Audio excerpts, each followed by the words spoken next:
Thank you, operator, and thank you all for joining the call today. The purpose of this call is to highlight National Small Business Week, which we have been celebrating since Sunday. And Small Business Week is an opportunity for the SBA to recognize the impact made by American entrepreneurs and small businesses as they've led us through the Great Recession into recovery, and as President Obama likes to say, creating an economy built to last. Over the few days, we were joined by small businesses from around the country, and I was delighted to be with these wonderful small business owners and celebrating their accomplishments. And we have two guests with us today who exemplify great small business owners who are doing wonderful work, creating jobs around the country. Even though we were celebrating small businesses' success during National Small Business Week, I always hasten to add that I know that there's much more work that we need to do, and that's why this year during National Small Business Week we provided small businesses with even more tools. We hosted a matchmaking session to allow small businesses to present themselves to procurement opportunities with major firms like AT&T and Lockheed Martin. Our Office of International Trade hosted an exporting forum to talk about opportunities for U.S. small businesses around the globe.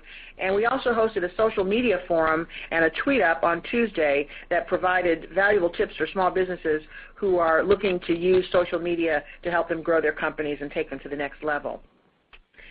As a big picture context, I wanted to just say briefly and remind us all that 3 years ago we were faced with one of the worst recessions since the Great Depression, and certainly African Americans were hit hard by the effects of that economic downturn.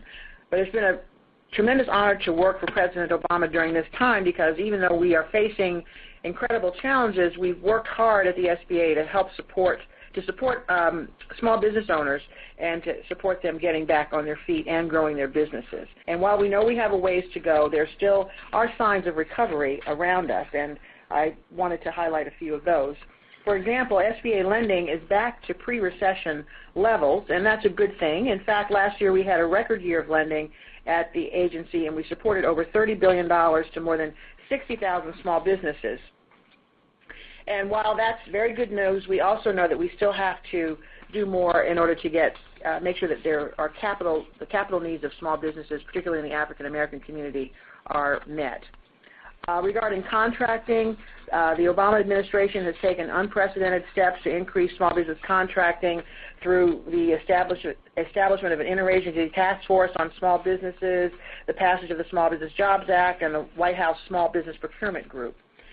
And in 2011, SBA conducted the first comprehensive overhaul in over a decade of the 8A Business Development Program's regulations to make sure that the benefits of the 8A program flow directly to the intended recipients, which are small businesses owned by economically and socially disadvantaged individuals. And on the capital front, we have developed more products to put capital in the hands of small businesses, particularly in small dollar loans, where there still are gaps in the market. And to address those gaps, the SBA created the Small Loan Advantage and Community Advantage programs, which are targeted specifically to filling the gaps in the small dollar loan volume and to get more dollars into the hands of small business owners in underserved communities.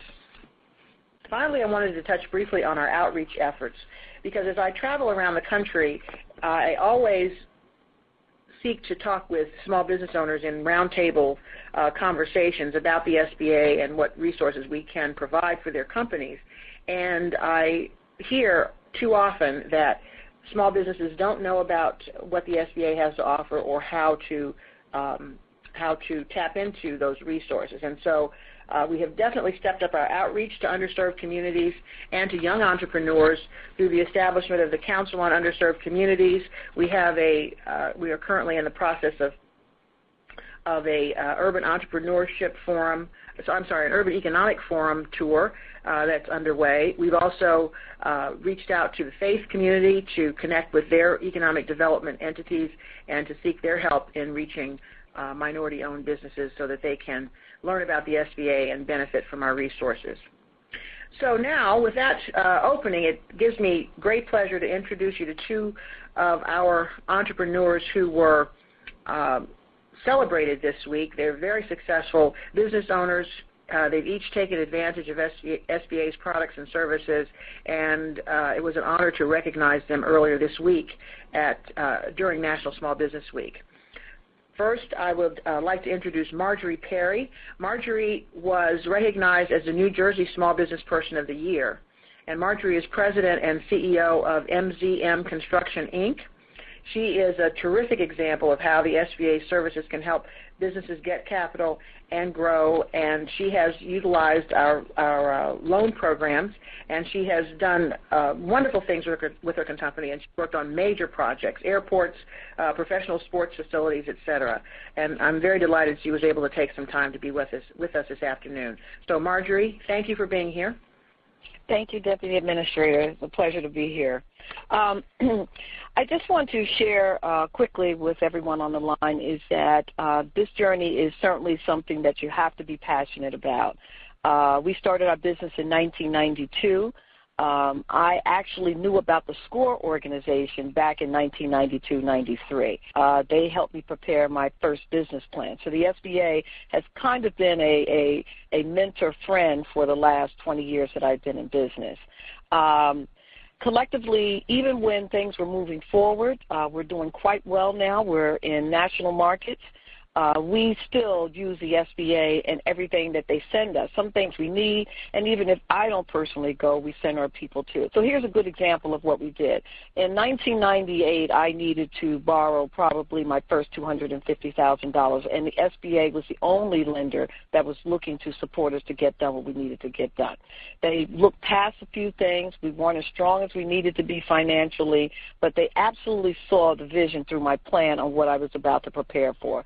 They backed me. We were able to do that, and since then we've probably been doing anywhere from $7 to $8 to $15 million a year, depending on the recession, as you know, that we're all in. So the good news about the SBA for underserved communities is that people really have to not be afraid to go and ask those questions. That is, I think, one of the things that I see in my community here in Newark, New Jersey. Everyone feels that they cannot be a part of the SBA when I tried to tell them that they can be. Now, here's another factor is that when I was there for the honoring that was done for us, there's even more tools out there now that's accessible, especially for a minority woman like myself and a very traditional non-minority field of construction and construction management. So we talked to my mentor that I have within the office, Sandy Gerber here in New Jersey, and we looked at diversifying 8 years ago. And as a result of that, now I'm prone and ready, and they've already lined up to say, Marge, how can we finance you for the next level of growth? So that is my take on the SBA. I've just believed in it since 1992. I'm going to look at these next set of tools that it's given, and we're going to probably do a small forum here with the SBA. I was with them yesterday to get some other people to hear from me on what the SBA can do. So that will be my contribution as a result. So back to you, Deputy Administrator. Thank you so much for that few minutes of chat. Thank you, Marjorie. And again, congratulations. And we're very proud of what you've done and excited about what we see on the horizon for your company. Yes. Next, I'd like to introduce Dr. Dick Davis, who's president of the Davis Companies, based in Omaha, Nebraska. And Dr. Davis, his firm is a family-owned firm. They are focused on investment and bonding, and they've also created a seed fund for minority firms to help spark revitalization in economically depressed parts of the city. I had the opportunity to visit Omaha several months ago and visited the Margaret, which is a wonderful multifamily. It was a renovation that was underway of a historic building geothermal technology, and it was great to see some of the revitalization efforts underway in Omaha, and Dr. Davis is right in the thick of that, he and his company. They have used the SBA, they're the recipients of an SBA 504 loan, and I'm very pleased to introduce Dr. Dick Davis. Dr. Davis? Thank you. The Davis Company has been around for 40 years, and Sharon and I have basically led the Davis Companies for the last 20 years. And in the last 20 years, we are 10 times larger than we were when we started. We're sort of a risk service company related to insurance, credit, and construction services for small businesses and minority businesses. The issue of bonding is absolutely correct in terms of another expertise. As a matter of fact, some 30 years ago, that's where we got our bones in terms of expertise, and the SBA calling us on the SBA Bond Guarantee Program. And they still are calling us today regarding people requesting bonding assistance, and the SBA sends them our way.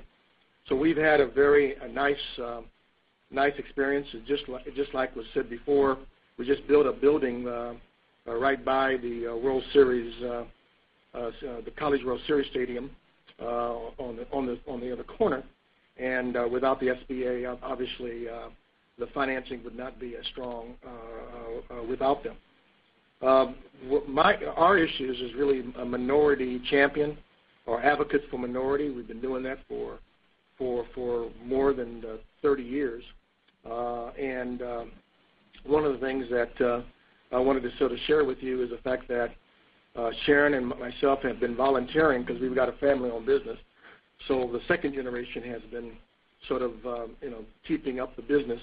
And Sharon and I have been volunteering for the last 5 years because there was a significant concern of our family regarding Omaha and the African-American community and the business community specifically.